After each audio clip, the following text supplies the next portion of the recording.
grew up listening to, at least my mother would say, don't touch your face, don't keep touching your face, you know.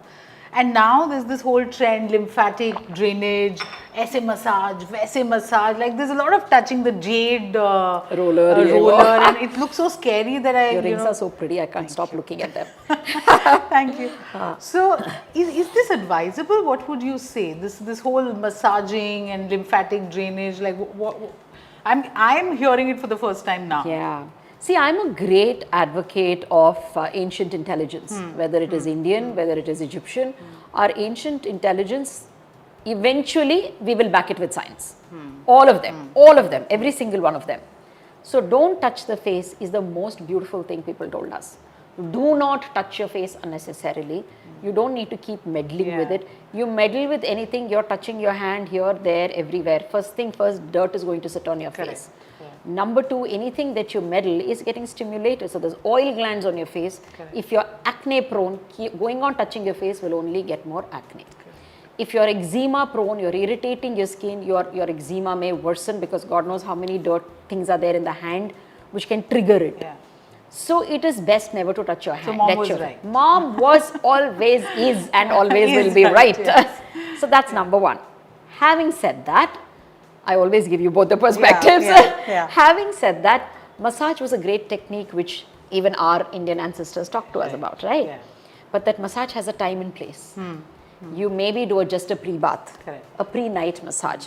In that massage, depending on your skin needs, skin type, you do an oil, you do a cream, you do whatever you want to. If you have a lot of puffiness, doing a gentle lymphatic massage might really help kind of mobilize the face well. But we are talking, eating, opening eye human beings, right? So the lymphatic massage usually happens on its own because there is muscle movement. So you're closing your eyes, you're opening your eyes, you're talking, you're laughing, all of this. So it's moving. If you're one of those who's in solitary silence, then yes, you need a lymphatic massage. But if not, mostly the muscles are all pumping muscles, and all of them, facial muscles, unlike the body muscles, are attached to the skin. Body muscles are attached to the bone because they need to do a function. Face, the only function is expression. So when you're laughing and not laughing, it's all, the skin is pulling it, right? The muscles are pulling the skin to make you laugh. Muscles are keeping the skin open to make your eye open. So these muscles are anyway pumping all the time. So the peripheral fluid is nicely drained. But you still say, oh my God, I have a puffy face, I had a big drink last night, or I wasn't well. Please feel free to do a nice lymphatic massage, which will just help drain all the fluid.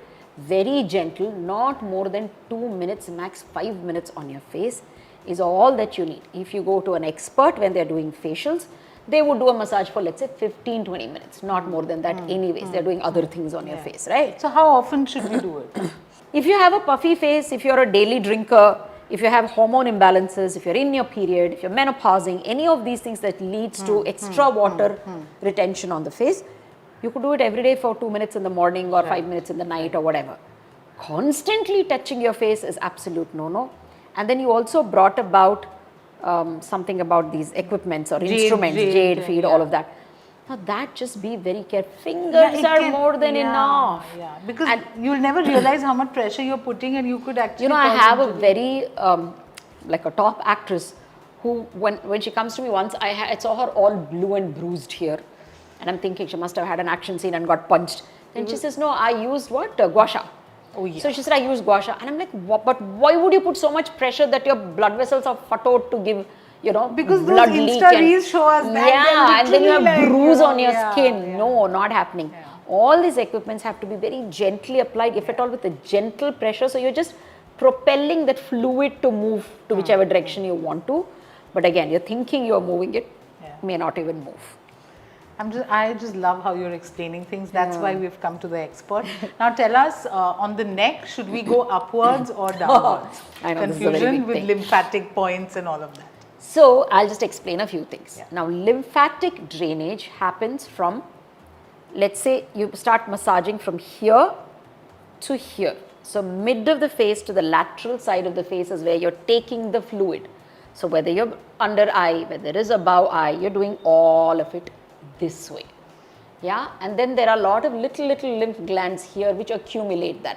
So you're basically bringing everything to this pretragal or the parotid area that we call it. You're bringing everything there. From here, you're actually bringing it all down to the neck. There are a lot of glands all over here, so you're just bringing it all down. You're bringing it here, and then you're draining it to your underarm. This is how you're doing a lymphatic massage to drain it all out. So while you're doing a lymphatic aim massage, then you're bringing everything down. But if you want simply a nice little relaxation, blood rushing to your face, you could do this. There are some names to the massage, I can't remember. Yeah, they do something like that, and they do this and picking and this and all that. So you're stimulating. So there's more blood rushing onto your face, you're feeling nice, you're feeling relaxed, and this is more relaxing for you to do, so you end up doing all of that. Now the third and most important thing I want to say is whether you pick your skin like this or you pick your skin like this, skin is not going to sag. There is so much more to skin. Skin is attached to structures underneath. There are ligaments holding them all at different places. Just because you're massaging like this, skin is not going to sag. Yeah, so that scare, put it away. But massaging like this is always more relaxing and nicer and pleasant. For something you don't like to be pulled like this, it's okay to do this. So it's just that sensorial feels much nicer upwards. Please do it. Unless you're doing a lymphatic massage, which is generally not more than 2 minutes. With the lubricant in your hand, you do the massages because you want to drag the skin. Thank you. Thank you for explaining that to us. The other thing, ice dipping. You choked on your tea, but everybody's doing it. You know, they're in hotel rooms and they call for that big bucket ice also. And they dip their face. Is it recommended? Again, what does the doctor say? These are all quick fixes which may not last long. For example, what does ice do? It gives you that shock feeling. So there's something called as a heat shock protein. It activates that. But can we do it with just a cube of ice on the face, or do we have to? You don't. The dip gives you the shock. Okay. The dip gives you the shock. Therefore, that gets activated, which is a repairing protein. So that is what happens. But now, how much does it happen? Dipping it needs to, how much activation is needed to repair? We don't know all this. These are not very definite sciences. So if it feels nice for you to dip it, you feel happy dipping it. A lot of people say, but that works for me. Fair enough. If you like kind of dip in and you feel that instant shock, skin feels nice, that instant cool feeling shrinks your pores for a minute because everything kind of goes into a spasm on the face, and pores are held by a small little muscle also. So everything goes for a spasm. It just feels nice for a bit, and you instantly put makeup. It kind of looks nicer and neater and easy to spread it. That's something that you can do.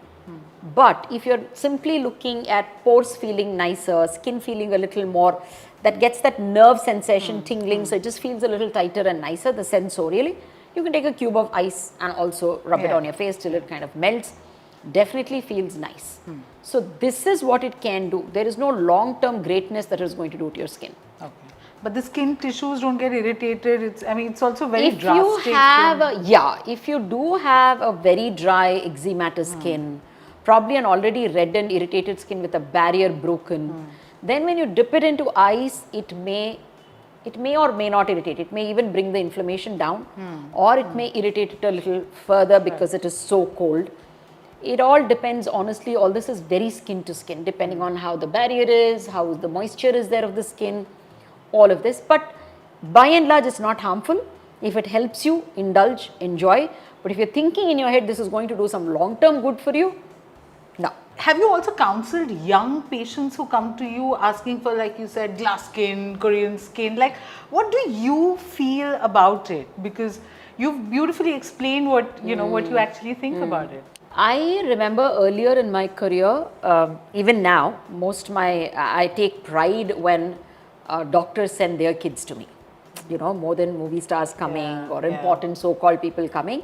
I take pride when my fraternity people send their children, their parents, themselves to me. So I remember this one kid who came, and the mother's a doctor and she's a friend. She called me quickly and said, listen, I'm sending her, don't do ye mat karo. We know what she wants, but you please don't do it. And they know it. They said, we've anyway sent because I know you won't do, but still don't think that I have said yes. No. I said, okay, fine. So when she came in, she said, can I get my chin? Something, she wanted her cheek to be more flat. And then I remember... How young was this patient? She must have been 18, 20, like My that initial God. 20, not even 22 wala 22. Like 18, 19, 20. Still yeah? late teens. Yeah. So I remember vehemently telling no, and I'm thinking mom and I are in touch. So I'm like, no, you know, you're going to grow up, your cheek is going to change, which is the truth. Correct. The cheek is going to change, that baby fat is going to go away, and you know, your cheek will form and it will all change the way it is sitting on your bony frame. Hang it. You firstly grow fully, then we'll see what needs to be done to readjust whatever needs to be readjusted, we'll do it appropriately. No, please, affecting my confidence, ye wo sab ho gaya. Then long conversation, said no is a no. 6 months later, we know she went elsewhere and completely got a botched job and came back. Now that was a big lesson for me. So I learned my lesson that day, and I don't do a vehement no. I tweak it a little and I soft sell that to them, saying we'll do it a little later, but for now you live with this and let's see how it goes. Youngest patient अभी तक कौन है आपके पास asking for Change in face? Yeah. Change in face, I think youngest around 17, 18-ish. But as a patient, we have a lot of very young patients who come in for acne. Yeah, of You course. know, those yeah, of course. yeah, Those yeah, we yeah. do have eczema, Correct, acne, correct. simply dry skin, simply irritated skin. And some very young ones, thanks to, what do they call it? There's a term, preteen aging, anti-aging or something like that. Some Preteen very, anti-aging? very bizarre term. Yeah. And they're also called as Sephora kids. Oh God. Because they buy so much in Sephora apparently. Yeah. So those parents sometimes, again, they don't know how to say a vehement no because the children will do what they have to do. They'll say, she's anyway buying doc, but we brought her to you so that you can tell her what's the right thing to buy and what not to buy. So even if they're pre-teens, they're coming for pure aesthetic consultation of what should I do in terms of keeping my skin young. So in that sense, the awareness is really Oh yeah. Awareness increased is like and, seep down to youngest, like a 5-year-olds, to the 3-tier cities, to the 5-tier cities. There are people who are coming, if there is a 5-tier city, I don't know. So I'm saying it's literally gone to the most remotest of the place. So awareness is spread geographically and age-wise. Wow. Yeah. So it's scary, but that's the truth. And I think you found a lovely way to deal with it. Like it's at a vehement no longer works, and Yeah, you it know, you have to doesn't work work. around